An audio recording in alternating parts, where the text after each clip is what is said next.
Finally গাইছ এফালে আমি মানে যি পাওঁ ৰাইজক দিবলৈ চেষ্টা কৰিছোঁ আৰু দি আছে আমাৰ মানে বাইদেউসকলে আৰু আমাৰ এই দাদাজন মানে ইয়াৰে হয়।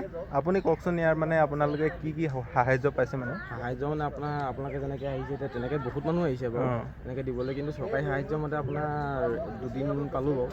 ইভাগে চৰকাৰী সাহায্য সোমাবলৈ হ'লে আমাৰ ৰাস্তাটো মানে যিটো গলি হৈ যায়, তিনিআলি কিছুমানৰ মানুহবিলাকে নাই বুলি কৈ দিয়ে। এইফালে গাঁৱৰ ভিতৰত মানে আমি গাঁৱৰ ভিতৰত আমিও ফচি আছোঁ ন, আমাৰো বস্তু দৰকাৰ হৈছে, কিন্তু কম চলা হৈছে। আপোনালোকে যিবিলাক মানে পাৰ্চনেলি যিখিনি ছাপ্লাই আনিছে, যিখিনি ৰিলিফ আনিছে সেইখিনিয়ে পোৱা গৈছে মানে। চৰকাৰী ৰিলিফখিনি সোমাবলৈ ডাঙৰ গাড়ীত লৈ আহে, এইটো ৰাস্তাত নোসোমাই, তেনেকুৱা হৈছে মানে। এতিয়া আপোনালোকে যিখিনি সহায় কৰিছে মানে তাৰ কাৰণে বহুত ধন্যবাদ আপোনালোকক। আমি আহিলোঁ মানে যিহেতু মানে ভিডিঅ' চালে আপোনালোকে হয়তো গমেই পায়। আৰু এজন দাদা, আপুনি কওকচোন মানে কি সাহায্য পাইছে? পাইছোঁ পোহাটো যথেষ্টখিনি, দাইল, আলু, পিঁয়াজ, তেল। আৰু আমি মানে ভিডিঅ' এটা দেখি আছিলোঁ, যিহেতু মানে ওপৰৰ পৰা হেলিকপ্টাৰ পেলাই দিছিলে, এই জেগাডোখৰত পেলাইছিলে নেকি? নাই পোৱা। মানে ভাতৰ অৱস্থা নাই, কিবা অৱস্থা নাই, সেইটো নাই পোৱা। মানে সেইটো মই নিজত দেখি আছিলোঁ মানে এইডোখৰ জেগাত। আপোনালোক যে আহিছে তাৰ কাৰণে অশেষ ধন্যবাদ।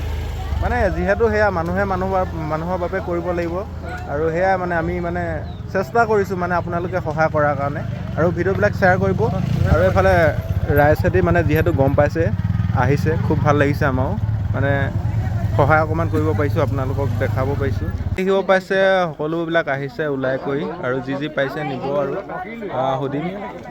বানৰ বিপৰ্যয় দেখিছোঁ, সেইটো কাৰণেতো আমি আহিছোঁ ইমান দূৰৰ পৰা, উৰিয়াম ঘাটৰ পৰা আহিছোঁ। গম পাইছোঁ। এইটো যে সহায় কৰিছে বহুত, আমি মানে বহুত ধন্যবাদ। আপোনালোকে মানে সহায় পাইছেনে নাই চৰকাৰৰ ফালৰ পৰা? চৰকাৰটো নহয়, আপোনালোক যেনেকৈ আহিছে সহায় কৰি আছে। সেয়াই ভাল লাগিছে। আৰু আমি মানে ভিডিঅ' এটা দেখি আছিলোঁ, এইজনে আছিলে নেকি? দেখিব পাইছে বন্ধুসকল, মানে যিহেতু মানে বানপানীত যিহেতু অভাৰ হৈ আছিলে নাৰিকল গছৰ ওপৰত, হয়নে? কৈ দিয়কচোন আপুনি। ময়ো উঠি আছিলোঁ নাৰিকল গছৰ ওপৰত, প্ৰায় 9 ঘণ্টা সময় উঠি আছোঁ। কৃষ্ণ, 9 ঘণ্টা হ'ল নাই। ৰাতিপুৱা 5 বজাত মোক দুবাৰ পাৰ্টিয়ে উদ্ধাৰ কৰিছে। হেৰি আপুনি এতিয়া কওক, মানে জীৱনত আপোনালোকে ইমান বৰ কষ্ট হৈ গ'ল, এনেকুৱা বানপানী আগতে দেখিছিলে নাই? মইতো দেখা নাই, মোৰ দেউতাই দেখা নাই ন? মানে জীৱনত প্ৰথমবাৰ ন এইটো? সেয়া মানে কি ক'ম, এতিয়া ভগৱানকো ক'ব লাগিব এতিয়া কি, আৰু মানে যাতে নহওক এনেকুৱা। এতিয়া শুকাইছে যদিও মানুহৰ ঘৰবিলাকত আমি চাইছোঁ বোকাই পোত খাই আছে, মানে ঘৰৰ অৱস্থা নাইকিয়া হৈ আছে। মানে কি ক'ম আপোনালোকৰ, ভাষা নাইকিয়া হৈছে ন?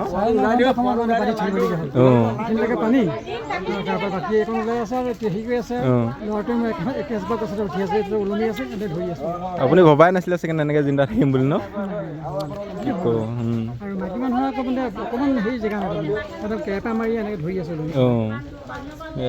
সাংঘাতিক অৱস্থা পাৰ কৰিলে একদম আৰু দেই।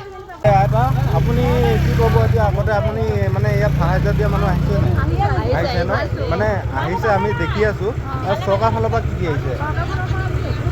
একো পোৱা নাই ন? এতিয়া চাউল এতিয়া বেছি টাইমটো নাযাব, তথাপি আমি মানে যি পাওঁ সেইটোকে চেষ্টা কৰিলোঁহি ইমান দূৰৰ পৰা আহি, আৰু খবৰ এটাও ল'লোহি। আমি মানে চৰকাৰক এইটোৱে অনুৰোধ কৰিম, যিহেতু এতিয়া মানে বানটো শুকাইছে যদিও মানুহৰ ঘৰৰ পৰিস্থিতি মানে খুব বেয়া হৈ আছে।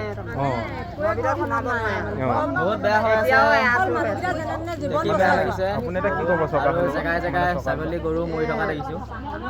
আমাৰ মুখ্যমন্ত্ৰীক অনুৰোধ কৰিছোঁ যাতে আমাৰ দুখীয়া ৰাইজক সহায় কৰে ন? মানে খুব সহায়, মানে আমাৰ এতিয়াও স্কুলৰ ভিতৰত সোমাই আছোঁ। সেয়াই আৰু মানে খুব মানে দুখৰ এটা পৰিৱেশ হৈছে ইয়াতে। আমি আহি মানে বহুত মানে কি বুলি ক'ম, এতিয়া ভাষাই বুজাব নোৱাৰা নিচিনা হৈছে।